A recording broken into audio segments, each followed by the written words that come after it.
وہ مشتاق احمد یوسفی صاحب نے میرا خیال میں کہا تھا کہ اگر پاکستان کے کبھی کھنڈرات دریافت ہوئے تو اس میں ان کو یہ معلوم ہوگا کہ ان میں سے آدھے جو ہیں وہ مردانہ کمزوری کا شکار تھے اور آدھے جو ہیں وہ اس کے علاج میں لگے ہوئے۔ یہ بات مجھے اس لیے یاد آ گئی کہ یہ جو ہے نا بڑے بڑے صحافی، بڑے بڑے پلیئرز، بڑے بڑے ڈاکٹر جو ہیں وہ آج کل سوشل میڈیا کے اوپر یہ مردانہ کمزوری کی مطلب وہ شروع اس سے کرتے ہیں کہ جی آپ کو انرجی ملے گی، آپ ریجوبینیٹ کر جائیں گے، آپ میں طاقت آ جائے گی اور مردانہ طاقت آ جائے گی۔ تو مجھے ہنسی اس لیے آ گئی کہ ان اشتہاروں کو آپ دیکھیں تو وہاں سے آپ کو اندازہ ہوتا ہے کہ بھائی دیکھیں جو پیسے ہیں نا، روپے کے لیے کچھ بھی کیا جا سکتا ہے۔ تو اینی ویز پہلے زمانے میں جو میرا زمانہ تھا اس میں اگر آپ پاکستان کی کسی بھی دیوار کو، کسی اڈے پہ آپ چلے جاتے، کسی جگہ پہ چلے جاتے تو آپ کو وہاں پہ نظر آتا تھا یونانی دوا خانہ، یونانی علاج، طاقت کی دوا، مطلب اور مردانہ کمزوری اور یہ اور وہ سارا کچھ۔ اور آج کل یہ سوشل میڈیا کے اوپر آپ کو نظر آتا ہے، ٹک ٹاک کے اوپر لوگ ایک بڑی اچھی سی بوتل لے کے تو آپ کو بتائیں گے کہ بس 2 گولیاں آپ نے روزانہ لینی ہیں اور پھر آپ دیکھیں کہ جناب آپ کیسے جو ہے نا آسمان کی بلندیوں کے اوپر پہنچتے ہیں۔ تو آج کی جو 2 خبریں میں آپ کے ساتھ شیئر کرنا چاہ رہا تھا، دونوں بڑی مزیدار ہیں اور مزیدار اس لحاظ سے ہیں کہ ایک وہ ڈیفیمیشن کیس تھا کہ جو بریگیڈیئر ریٹائرڈ راشد نصیر نے مشہور زمانہ یا بدنام زمانہ عادل راجہ کے صاحب کے خلاف انہوں نے فائل کیا تھا لندن کی ہائی کورٹ میں۔ تو اس میں مزے کی بات یہ دیکھیں کہ وہ کیس اگست 2022 میں فائل ہوا تھا اور 1 ہفتہ اس کی ہیئرنگ ہوئی ہے، یہ پچھلے ہفتے، اور کل اس کی ججمنٹ آئی ہے اور اس ججمنٹ کے مطابق 3.5 لاکھ پاؤنڈ جو تقریباً 13-14 کروڑ روپے پاکستانی بنتے ہیں وہ اب ان عادل راجہ صاحب نے، کہ جن کے خاموش مجاہد بھی تھے، حاضر مجاہد بھی تھے، غائب مجاہد بھی تھے، مطلب ان کے کافی ساری ان کی سپورٹ تھی، لیکن وہ باوجود اپنی تمام کوششوں کے عدالت میں کچھ بھی نہیں ثابت کر سکے اور انہوں نے کیس ہارا اور اب وہ 3.5 لاکھ پاؤنڈ جو ہیں وہ دیں گے۔ اور سنا یہ ہے کہ کل سے جب سے وہ ججمنٹ آئی ہے وہ کہیں غم غلط کرنے کے لیے جو ہے نا وہ غائب ہوئے ہوئے ہیں۔ اور لیکن یہ ہے کہ اس ملک میں اور اس ملک سے باہر بڑے منچلے ہیں تو وہ شاید کوئی کراؤڈ فنڈنگ کہتے ہیں۔ کراؤڈ فنڈنگ یہ ہوتی ہے کہ جس میں آپ لوگوں سے اپیل کرتے ہیں کہ جناب میرے حالات بڑے برے ہیں، میں ایک بڑے عظیم مقصد کے لیے لڑ رہا ہوں یا میں کوئی کام کرنا چاہتا ہوں وٹ ایور، تو اس میں پوری دنیا سے آپ اپنی فنڈنگ جو ہے وہ اکٹھی کر سکتے ہیں۔ تو اب اس کیس میں چند باتیں بڑی اہم تھیں۔ ایک تو یہ مجھے بات بڑی پسند آئی کہ جی 1 ہفتے میں ہیئرنگ ہوئی اور جج صاحب نے، جن کا نام رچرڈ کیسی تھا، انہوں نے اس کا فیصلہ دے دیا۔ دوسری بڑی اہم بات جج صاحب نے یہ کی کہ انہوں نے کہا ایک ہوتا ہے ٹروتھ، کہ سچ، اور ایک ہوتا ہے ریزنیبل ٹروتھ، کہ کسی حد تک بات میں کچھ سچائی تھی، مطلب باقی کا معلوم شاید نہ ہو اس ٹائم پہ لیکن پھر بھی بات قابل غور تھی یا قابل قدر تھی یا اس قدر اہمیت رکھتی تھی کہ اس کا ذکر کیا جائے۔ تو انہوں نے کہا کہ جی اس میں تو ریزنیبل ٹروتھ بھی نہیں تھا کہ یہ جو عادل راجہ صاحب نے ایک پاکستان آرمی کے ایک بریگیڈیئر کے اوپر، کہ جو اس ٹائم پہ کسی انٹیلیجنس ایجنسی میں سرو کر رہے تھے، ان کے اوپر جو الزامات لگا دیے، تو انہوں نے کہا کہ جی اس میں کسی حد تک تو کوئی سچائی ہونی چاہیے تھی۔ تو انہوں نے کہا کہ جی اس میں ریزنیبل ٹروتھ بھی نہیں تھا۔ اور نمبر 2 کہ انہوں نے کہا کہ جی کوئی وٹنس تو اپنا پیش کرے نا، آپ سورس نہ بھی بتائیں لیکن یہ ہے کہ خاموش مجاہد نہیں تو کوئی اور تو انہوں نے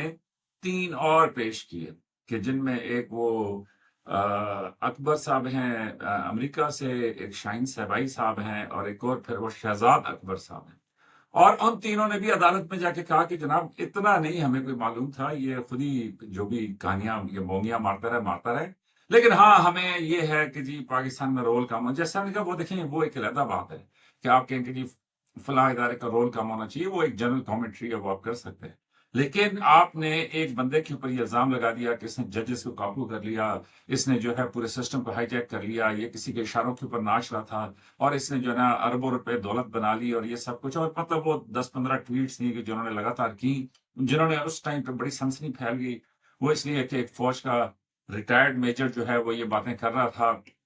پھر اس نے جو ہے نا لینگویج اس طرح کی بولی کہ وہ ڈی جی ایم او نے ڈی جی ایم آئی کو بتایا، ڈی جی ایم آئی جو ہے وہ جی 2 آپس کے پاس گیا، جی 2 آپس وہاں سے نکلا تو وہ کور انٹیلیجنس کے پاس گیا، پھر وہاں پہ ایف آئی، مطلب ظاہر ہے کہ رینکس کے نام شام میں نے بھی سروس کی ہے تو وہ آپ کو آ جاتے ہیں، تو جب آپ ان کے حوالے دیکھیں، آپ بتائیں، تو لوگوں کے لیے وہ فرسٹ ٹائم تھا کہ وہ اس طرح کے رینکس، اس طرح کی ساری باتیں سن رہے تھے، اور پھر انہوں نے کہا خاموش مجاہد، اور پھر وہ انقلاب اندر سے لے آئیں گے اور یہ سارا کچھ. تو وہ ایک سنسنی تھی، ایک اچھا ناول تھا جو انہوں نے اس ٹائم پہ الاپا یا جو بات چیت انہوں نے کی، تو اس کے اوپر لوگ جو ہے وہ اس کے ساتھ اٹیچ ہو گئے. لیکن ان کے یہ جو تینوں وٹنس تھے، یہ بھی عدالت کے اندر جا کے، جس طرح وہ کہتے ہیں نا کہ فوجی زبان میں، کہ یہ بھی جا کے وہاں پہ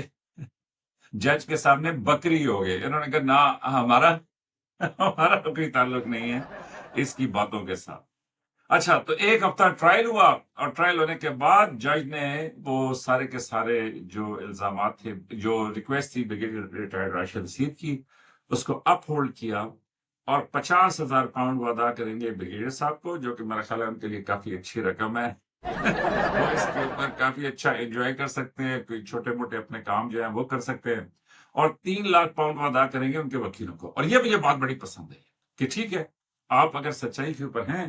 تو آپ ڈٹ کے کیس کریں جی، اور کیس کرنے کے بعد آپ کو تسلی یہ بھی ہے کہ میں جس دن انشاءاللہ جیت گیا، اس دن مجھے تو کچھ ملے نہ ملے، لیکن کم از کم یہ جو خرچے میں سارے کر رہا ہوں، یہ سارے کے سارے خرچے جو ہیں یہ ری امبرس ہو جائیں گے. اور میں نے یہ سنا ہے کہ وہاں پہ کئی ایسی کورٹس ہیں، سوری کئی ایسی لا فرمز ہیں کہ جو آپ کے کیس کو اسٹڈی کرتی ہیں، اور اسٹڈی کرنے کے بعد وہ آپ کے ساتھ طے کر لیتی ہیں کہ جناب کیس ہم اپنے خرچے پہ لڑیں گے، اگر جیت گئے تو اتنا شیئر ہمارا ہوگا، باقی جو ہے وہ آپ رکھ لیجیے گا. اس سے آسانی کیا ہو جاتی ہے کلائنٹ کو کہ بغیر پیسے دیے اس کا کیس شروع ہو جاتا ہے. تو اینی ویز یہ بڑی ایک ججمنٹ تھی، اور میرا خیال ہے کہ اس ججمنٹ سے سوال آپ کے لیے ہے کہ کیا ہوگا. مزید مشہور ہو جائیں گے، مزید لوگ سننا شروع ہو جائیں گے. وہ میں ایک تو سن رہا تھا، اس نے کہا نہیں یہ لندن کی عدالتیں بھی نہیں نا، یہ بھی ملین. تو بھئی دیکھیں غلطیاں بہت سی ہیں. میں یہ کہہ رہا ہوں کہ جن 6 کی خلاف وہ بات کر رہے تھے، میں ان 6 کا حامی نہیں ہوں، لیکن میں یہ ضرور فوجی منموجی کے پروگرام سے آپ کو بتاتا ہوں کہ حضور بات یہ ہے کہ یہ جو یکا یک انقلاب آئے گا نا، اور 6 یہ چھپے ہوئے جو 50 خوبصورت لوگ تھے، جو ایماندار بھی ہیں، دیندار بھی ہیں، جو اپنا غم ایسی، بھائی آپ کا فوجی بھائی یہ سچائی برداشت بھی نہیں کر سکتا کہ وہ پھر مجھے کیوں نہیں ملتے نا، مطلب آپ کو کیوں نہیں ملتے، وہ 50 پہلے کہاں تھے، آج رات کو کہاں سے نکل آئے. تو اس لیے یہ وہی جس طرح میں آپ کو بتاتا ہوں نا، وہ یوکرین میں وہ میدان کا کھو ہوا، وہاں پہ اچانک لوگ نکل آئے، اور ابھی آپ دیکھ لیں کہ وہاں 20 لاکھ سے زیادہ لوگ جو ہیں وہ مارے جا چکے ہیں. لیکن یہ ہے کہ وہ ہار ماننے کو تیار ہی نہیں ہے، کسی امن کی بات کرنے کو تیار ہی نہیں ہے. تو ایک دم سے انقلاب جو ہے نا وہ بالکل قبول نہیں ہے، اس کو میں تو ذاتی طور پہ نہیں سمجھتا. اگر آپ میری بات نہیں مانتے